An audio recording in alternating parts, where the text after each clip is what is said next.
കേന്ദ്ര വിദ്യാഭ്യാസ പദ്ധതിയായ PM ശ്രീയെ ചൊല്ലി LDF-ലും മന്ത്രിസഭയ്ക്കുള്ളിലും ഭിന്നത. പദ്ധതിയിൽ ഒപ്പിടാനുള്ള പൊതുവിദ്യാഭ്യാസ വകുപ്പിന്റെ തീരുമാനത്തിനെതിരെ CPI രംഗത്തെത്തി. അവകാശപ്പെട്ട ഫണ്ട് സാങ്കേതികത്വം പറഞ്ഞ് വാങ്ങാതിരിക്കില്ലെന്ന് വിദ്യാഭ്യാസ മന്ത്രി വി ശിവൻകുട്ടി പറഞ്ഞു. കേന്ദ്ര ഗവൺമെന്റിന്റെ ഫണ്ടാണെങ്കിലും അത് രാജ്യത്തെ എല്ലാവർക്കും അവകാശപ്പെട്ടതാണ്. എന്തെങ്കിലും ഒരു ന്യായം പറഞ്ഞ് ഫണ്ട് എങ്ങനെ വെട്ടിക്കുറയ്ക്കാമെന്നാണ് കേന്ദ്ര ഗവൺമെന്റ് ആലോചിച്ചുകൊണ്ടിരിക്കുന്നത്. ആ അപകടത്തിൽ ചെന്നപ്പെടുവാൻ നമ്മൾ ആഗ്രഹിക്കുന്നില്ല. കേന്ദ്ര ഗവൺമെന്റിൽ നിന്ന് 1466 കോടി രൂപയാണ് കിട്ടാനുള്ളത്, കുടിശ്ശിക അടക്കം. പൊതു കാര്യമല്ലേ, നിങ്ങളും ഈ കുട്ടികൾക്ക് ഫണ്ട് കിട്ടട്ടെ എന്നുള്ള നിലപാടെടുക്ക്. നമ്മുടെ കുട്ടികളല്ലേ, നമ്മളെന്തിനാ ഈ ഫണ്ട് കളയാണ്?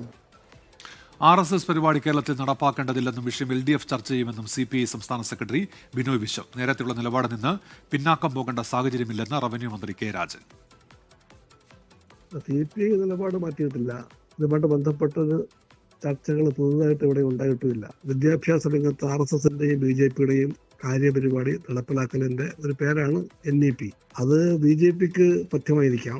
ഈ PMCയിലെ NEP പഥ്യമാകാൻ പാടില്ല. വിദ്യാഭ്യാസ പദ്ധതിയെ, സിലബസിനെ, കരിക്കുലത്തെ, അതിന്റെ സ്ട്രക്ചറിനെ എല്ലാം RSS കാഴ്ചപ്പാടിന്റെ പാത പിൻപറ്റിക്കൊണ്ട് മാറ്റിത്തീർക്കലാണ് NEP.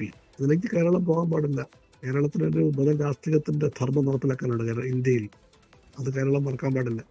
ചർച്ച ഉണ്ടാകുന്ന വേദിയിൽ CPI നിലപാട് പറയും. ഇപ്പോൾ ഒരാശയ കുഴപ്പവും നമുക്കില്ല. പിന്നെ ക്യാബിനറ്റിനും ഗവൺമെൻറ്റിനും പൊതുവായിട്ടുള്ളതിൻ്റെ കാഴ്ചപ്പാടുണ്ട്. അത് സ്വാഭാവികമായിട്ടും ആ കാഴ്ചപ്പാട് തന്നെയായിട്ട് മുന്നോട്ട് പോവുകയാണ്. അതിൽ ഒരാശങ്കയുടെ പ്രശ്നം ഇപ്പോൾ പുതിയതായിട്ടില്ല. ദേശീയ വിദ്യാഭ്യാസ നയത്തിനോടുള്ള കാഴ്ചപ്പാടും തെറ്റായ വിധത്തിലുള്ള ചില സാധനങ്ങൾ ഇംപ്ലിമെൻ്റ് ചെയ്യാനുള്ള ശ്രമത്തിനുമെതിരായിട്ടുള്ള വലിയ ഇടപെടൽ തന്നെയാണ് പൊതുവായിട്ടുണ്ടാകുന്നത്. അതിൽ വേറെ ഒരു മാറ്റവും ചിന്തിക്കേണ്ട ഒരു ഘട്ടം ഇപ്പോൾ ഉണ്ടായിട്ടില്ല. അല്ല, ഒരു ഘട്ടവും പുതിയതായി മാറേണ്ട ഇപ്പോൾ ഉണ്ടായിട്ടില്ല. അങ്ങനെ ഉണ്ടാകുന്ന ഘട്ടത്തിലേ അത് പറയേണ്ട കാര്യമുള്ളൂ. ഇപ്പോൾ നേരത്തെ ഉണ്ടായിരുന്ന നിലപാടിൽ നിന്ന് മാറേണ്ട ഒരു ഘട്ടവും ഇപ്പോൾ ഉണ്ടായിട്ടില്ല. റിനു ശ്രീധറുണ്ട് തിരുവനന്തപുരത്ത്. റിനു, CPIയുടെ എതിർപ്പുകൊണ്ട് എന്തെങ്കിലും കാര്യമുണ്ടാകുമോ? വിവരങ്ങൾ.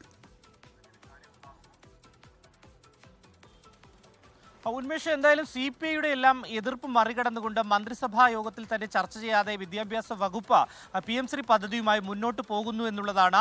ഒരു തരത്തിലും ആശങ്കപ്പെടേണ്ടുന്ന സാഹചര്യം ഇല്ല എന്നുള്ളതാണ് വിദ്യാഭ്യാസ വകുപ്പ് മന്ത്രി പറയുന്നത്. കാരണം കുട്ടികളുടെ കാര്യമാണ്.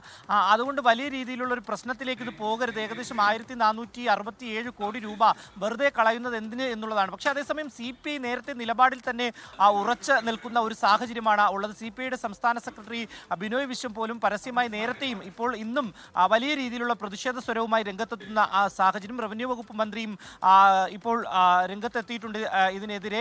ഒപ്പം ഇവരുടെ നിലപാട് എന്താണ് എന്നുള്ളത് വ്യക്തമാക്കണമെന്ന് ആവശ്യപ്പെട്ടുകൊണ്ട് KPCC അധ്യക്ഷൻ രംഗത്തെത്തിയിട്ടുണ്ട്. പക്ഷേ നിലവിൽ രാഷ്ട്രീയപരമായിട്ടുള്ള വലിയ ചർച്ചകൾ നിലനിൽക്കുന്നുണ്ട്. പക്ഷേ ഈ കേന്ദ്ര വിദ്യാഭ്യാസ പദ്ധതിയായിട്ടുള്ള PM ശ്രീ പദ്ധതി കളയണ്ട എന്നുള്ള ഒരു തീരുമാനത്തിലാണ്. പക്ഷേ അപ്പോഴും 2 തവണ മന്ത്രിസഭാ യോഗത്തിലടക്കം CPI വലിയ രീതിയിലുള്ള വിമർശനം ഉന്നയിച്ചതും ഈ പദ്ധതിയുമായി മുന്നോട്ട് പോകണ്ട എന്നുള്ള തരത്തിലുള്ള തീരുമാനത്തിലേക്ക് പോയതുമാണ് വിദ്യാഭ്യാസ വകുപ്പ്. പക്ഷേ പെട്ടെന്ന് ഇത് സംബന്ധിച്ച് വലിയൊരു ഇടപെടലിലേക്ക് വിദ്യാഭ്യാസ വകുപ്പ് പോകുന്നു. വിദ്യാഭ്യാസ വകുപ്പ് സെക്രട്ടറിക്ക് കേന്ദ്ര വിദ്യാഭ്യാസ വകുപ്പുമായി ബന്ധപ്പെടുവാനുള്ള ഒരു നിർദ്ദേശം നൽകുന്നു. 2 ആഴ്ചയ്ക്കകം തന്നെ കേന്ദ്ര വിദ്യാഭ്യാസ മന്ത്രിയും സഹമന്ത്രിയോടുമായി വി ശിവൻകുട്ടി നേരിട്ട് തന്നെ എത്തി ഇക്കാര്യം സംസാരിക്കുമെന്നുള്ള ഒരു കാര്യവും അറിയിച്ചിട്ടുണ്ട്. ശരി, റിനു ശ്രീധറാണ് തിരുവനന്തപുരത്ത് നിന്ന് വിവരങ്ങൾ നൽകിയത്.